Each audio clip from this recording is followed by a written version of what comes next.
this about a month. All right, John, we'll see what happens there. He says it'll be a game-time decision. We'll find out. Let's stay with the Cowboys and the Eagles as the Eagles host Dallas on Sunday. Sole possession of first place in the NFC East on the line. Philly hoping to snap the league's longest active home losing streak. Nick Foles will get his second straight start. Tony Romo can tie a franchise record for consecutive games with a touchdown pass if he throws one. Des Bryant, are you an Eagle hater?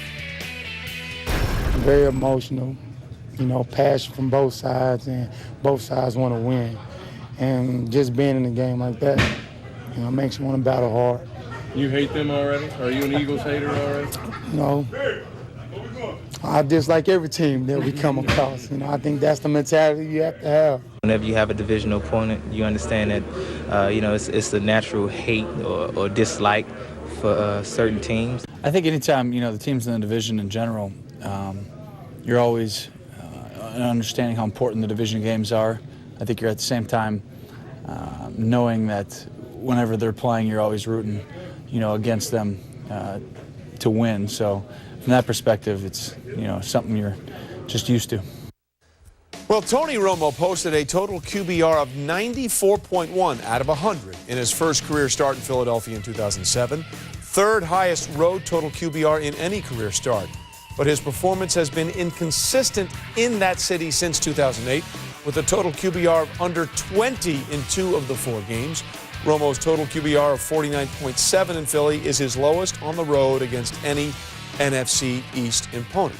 All right, Antonio, with that in mind, the Eagles' defense in many weeks has been a get-right game for a lot of players. Do you expect Tony to struggle against this Eagles defense, or you expect him to post good numbers? I expect him post huge numbers. I mean, this is a guy just a few weeks ago put up 500. You look what Peyton Manning was able to do. They scored 52 points.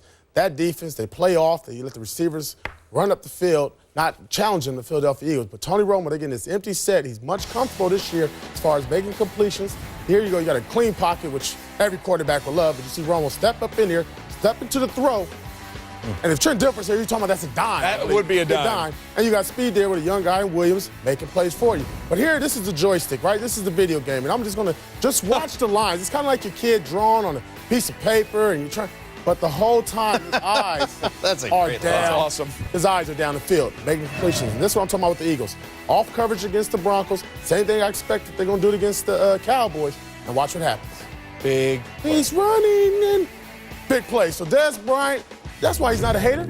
This is a big game for him. If you need your fantasy points, make sure you go with Romo and company. Yeah, listen, how can you hate that defense? You're going to love playing against that. Same question mark for Nick Foles. Very impressive in the win over Tampa, but his only 2 wins as a starter in the NFL have both been against the Bucs. Do you expect him to deliver against Dallas? I do expect him to deliver, and I think the thing that he does better than Michael Vick is he keeps this offense on schedule because he's accurate and he's quick with his delivery, getting the ball out of his hands. When you watch him hit the 3rd step, the 5th step in his drop, and deliver the football. He knows he's decisive. He knows where he wants to go with it, and then he delivers it with accuracy. And that's the big difference right there between Foles and between Michael Vick. Keeps this offense on schedule with his accuracy and with his quick decision-making, getting the ball out of his hands and getting it to the proper receiver. And that's the biggest difference, especially when you play that spread, because you hold the ball on that, you're going to get hit by your quarterback's going to get hit. And that's what's happened to Michael Vick. He gets rid of the football.